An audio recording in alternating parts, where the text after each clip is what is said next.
구약성경 스가랴 3장 1절부터 10절 말씀 함께 읽겠습니다. 대제사장 여호수아는 여호와의 천사 앞에 섰고 사탄은 그의 오른쪽에 서서 그를 대적하는 것을 여호와께서 내게 보이시니라. 여호와께서 사탄에게 이르시되 사탄아, 여호와께서 너를 책망하노라. 예루살렘을 택한 여호와께서 너를 책망하노라. 이는 불에서 꺼낸 그슬린 나무가 아니냐 하실 때에 여호수아가 더러운 옷을 입고 천사 앞에 서 있는지라. 여호와께서 자기 앞에 선 자들에게 명령하사 그 더러운 옷을 벗기라 하시고 또 여호수아에게 이르시되 내가 네 죄악을 제거하여 버렸으니 내게 아름다운 옷을 입히리라 하시기로 내가 말하되 정결한 관을 그의 머리에 씌우소서 하매 곧 정결한 관을 그 머리에 씌우며 옷을 입히고 여호와의 천사는 곁에 섰더라. 여호와의 천사가 여호수아에게 증언하여 이르되 만군의 여호와의 말씀에 내가 만일 내 도를 행하며 내 규례를 지키면 내가 내 집을 다스릴 것이요 내 뜰을 지킬 것이며 내가 또 너로 여기 섰는 자들 가운데 왕래하게 하리라. 대제사장 여호수아야, 너와 내 앞에 앉은 내 동료들은 내 말을 들을 것이니라. 이들은 예표의 사람들이라. 내가 내 종 싹을 나게 하리라. 만군의 여호와가 말하노라. 내가 너 여호수아 앞에 세운 돌을 보라. 한 돌에 7 눈이 있느니라. 내가 거기에 새길 것을 새기며 이 땅의 죄악을 하루에 제거하리라. 만군의 여호와가 말하노라. 그날에 너희가 각각 포도나무와 무화과 나무 아래로 서로 초대하리라 하셨느니라. 아멘. 오늘의 말씀은 다리오 제2년에 스가랴에게 주신 환상 중에 4번째 환상의 말씀입니다. 오늘은 하나님께서 우리에게 어떤 말씀을 주고 계신지 한번 살펴보도록 하겠습니다. 먼저 첫 번째는요, 내가 하나님 앞에서 나는 어떤 옷을 입고 있는가 스스로 물어보면 좋겠습니다. 나는 하나님 앞에 오늘 어떤 옷을 입고 있는가. 1절을 보시면요, 대제사장 여호수아는 여호와의 천사 앞에 섰고 사탄은 그의 오른쪽에 서서 그를 대적하는 것을 여호와께서 내게 보이시니라, 이렇게 말씀하고 있습니다. 여호와의 천사 앞에 대제사장 여호수아가 서 있고 그 오른쪽에 사탄이 대적하면서 서 있는 모습을 말씀합니다. 그런데요, 여기에 대제사장 여호수아의 모습을 3절에서는 이렇게 말씀해 주고 있습니다. 여호수아가 더러운 옷을 입고 천사 앞에 서 있는지라. 네, 이것은 좀 충격적인 모습입니다. 여러분, 대제사장은 어떤 사람입니까? 이스라엘 백성들의 영적인 지도자고 그리고 대표자고 백성들과 하나님 사이에서 백성들의 죄 문제를 해결해 주는 사람이며 또 하나님께로 그들을 인도하고 거룩의 상징이어야 될 대제사장 아니겠습니까? 그런데 그가 하나님 앞에서 깨끗한 옷이 아니고 더러운 옷을 입고 있다. 즉 의인이 아니라 죄인의 모습으로 서 있다는 것입니다. 여러분, 만약 우리 삶에서요, 이처럼 어떤 유명한 목사님이 비리나 죄악에 관한 그런 일에 연루됐다, 그런 뉴스를 접한다면 우리 어떻겠습니까? 아마 그럴 것입니다. 사람들이 목사가 어떻게 그럴 수 있나, 절대 그러면 안 되지, 그렇게 하기도 하고, 어떤 사람들은 더 부정적으로 확대해서 기독교인들이 그렇다니까 그러면서 싸잡아서 그리스도인들을 뭐라고 할 수도 있습니다. 사실 이럴 때 같은 그리스도인으로서 굉장히 속상하고 또 억울하고 화도 나고 실망스럽고 여러 복잡한 감정이 있습니다.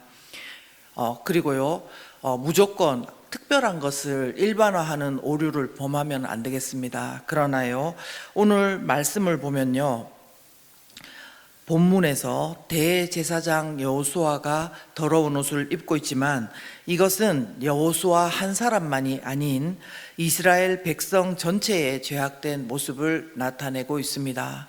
그리고 더 나아가서요, 이것은 이 땅을 살아가는 저와 여러분을 포함한 모든 사람들의 실존인 것입니다.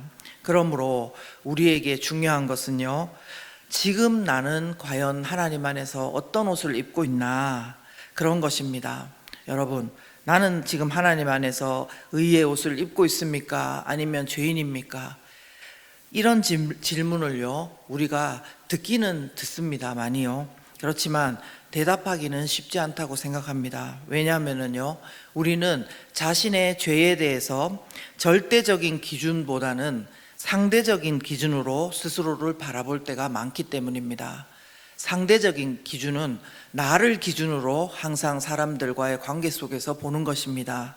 그러니까 객관적으로 자기를 보기가 힘들고 내 기준에서 보는 것이기 때문에 우리는 잘 모를 수 있습니다. 그래서 어떤 면에서는 하나님 기준에서 하나님께서 나를 바라보시는 모습을 알 수 있는 것은요, 내 마음대로 되는 것이 아니라 하나님의 때가 되어야 된다, 하나님이 주시는 마음이 있어야 된다, 그런 것을 깨닫게 됩니다.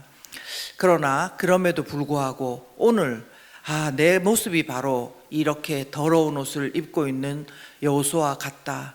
내가 성도임에도 불구하고, 내가 장로임에도 불구하고, 내가 목사임에도 불구하고 내 모습이 더러운 옷을 입고 있는 이 제사장과 같다. 그런데 사탄이 옆에 서서 계속해서 나를 헐뜯고 대적하고 있다. 만약에 이렇게 여기신다면 바로 오늘의 말씀이 우리를 향한 말씀이라고 믿습니다. 왜냐하면요, 두 번째 오늘 주시는 교훈은 뭐냐면은 하나님께서요, 우리를 대적하는 사탄을 입 다물게 하시기 때문에 그렇습니다.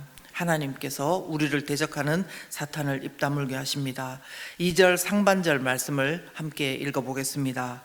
여호와께서 사탄에게 이르시되 사탄아, 여호와께서 너를 책망하노라. 예루살렘을 택한 여호와께서 너를 책망하노라. 아멘. 무슨 말씀입니까? 하나님께서 사탄을 책망하시며 한마디로 너 입 다물어라, 그렇게 하신다는 말씀입니다. 하나님의 이 말씀은요, 대제사장인 여호수아로서도 너무 감사한 말씀이고 지금 우리로서도 얼마나 감사한 말씀인지 모릅니다. 여러분, 이런 경우를 겪어보셨는지요? 안 그래도 나는 내 잘못 때문에 죄스럽고 수치스러운데 옆에서 나를 대적하는 사람이 또 있다? 얼마나 힘듭니까? 그죠? 근데 사탄이 그렇게 하고 있는데 하나님께서 그 사탄을 책망하시고 입 다물으라고 말씀하시는 것입니다. 그리고요, 한 걸음 더 나아갔고 또 하나 감사할 수 있는 것은 뭐냐면은 이 사실을 우리는 우리의 삶에 적용할 수 있기 때문에 감사할 수 있다는 것입니다. 뭐냐면요, 사실 사탄의 대적과 정죄를 가장 잘 받아들여서 제일 피해를 많이 입는 것은 바로 우리 자신일 것입니다. 겉으로는 무슨 일이 있을 때 그냥 이래서 이렇다 그냥 뭐 넘어가지만 속으로는 자기 자신을 엄청나게 정죄하고 저주할 때가 있습니다. 내가 이것밖에 안 되지 뭐, 나 또 이렇게 안 될 줄 알았다, 나는 믿음이 없어서 안 된다는 등 자기라서 오히려 더 편하게 자신에 대해서 정죄하고 있는 경우가 있을 것입니다. 그리고 반대의 경우, 또 다른 사람을 우리가 이렇게 하고 있을 수도 있겠습니다. 그러나 오늘 하나님께서는 꼭 집어서 사탄처럼 스스로를 대적하고 다른 사람을 대적하고, 만약에 우리가 그렇게 하고 있다면 우리에게 입 다물어라, 그렇게 권면을 하고 계신 것입니다. 혹시 오늘 마음 가운데 죄책감으로 인해서 낮은 자존감과 자아 정체성이 오염되어서요, 그것으로 가득 찬 분이 계십니까? 또 오늘도 마음 가운데 그 사탄의 참소와 빈정거림, 그리고 그런 저주들이 마음속에 계속 떠오르면서 막 머리를 흔들어야 되는 분이 계십니까? 그렇다면 오늘의 말씀을 붙들고요, 하나님께서 내가 택한 이스라엘 예루살렘을 그렇게 대적하는 너를 책망하노라 하는 이 말씀을 붙잡고 기도하면서 이 모든 것을 나를 향해서도 다른 사람을 향해서도 멈추실 수 있기를 예수 그리스도 이름으로 축원합니다. 또 한 가지 우리가 또 알아야 될 것이 있는데요, 우리가 받을 자격이 없는 자임에도요, 은혜로 의롭다 칭함 받은 자임을 잊지 말아야 됩니다. 그래서 세 번째, 하나님께서 더러운 옷 대신에 아름다운 옷과 정결한 관으로 입히고 씌워 주셨음을 우리는 기억해야 된다는 것입니다. 4절과 5절 말씀을 보시면요, 여호와께서 자기 앞에 선 자들에게 명령하사 그 더러운 옷을 벗기라 하시고, 또 여호수아에게 이르시되 내가 네 죄악을 제거하여 버렸으니 내게 아름다운 옷을 입히리라 하시기로, 내가 말하되 정결한 관을 그의 머리에 씌우소서 하매 곧 정결한 관을 그 머리에 씌우며 옷을 입히고 여호와의 천사는 그 곁에 섰더라. 아멘. 그렇습니다. 하나님 앞에 더러운 옷을 입고 있는 사람에게 이만큼 기쁜 소식이 어디 있고 이런 복음이 어디 있겠습니까? 특별히 아무 자격도 없는, 소망이 없는 그런 자에게 주신 선물과 은혜라는 것이요, 오늘 본문에도 잘 드러나 있는 것입니다.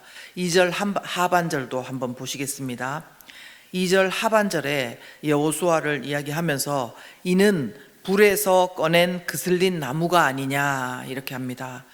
불에서 꺼낸 그슬린 나무, 어떤 느낌이 드십니까? 이것은 소망이 없는 모습을 말합니다.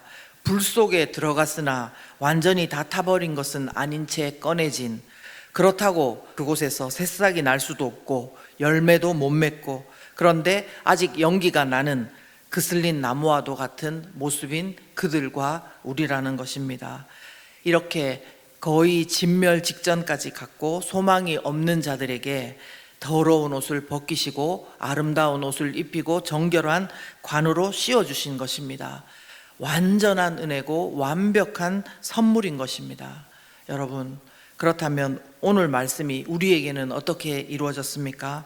우리 역시 불에서 꺼낸 그슬린 나무와도 같은 그런 소망 없는 자인데요, 그리고 또 하나님께 필요한 것을 드리지도 못하고 하나님의 거룩과 기대에 맞는 어떤 것을 드린 적도 없고 드릴 수도 없는데, 오히려 하나님께서는 사랑하는 독자 내어주셔서 십자가를 지고 피 흘리게 하시고 죽게 하심으로 우리의 더러운 죄악의 옷을 벗기고 아름다운 의의 옷을 입게 하신 것입니다.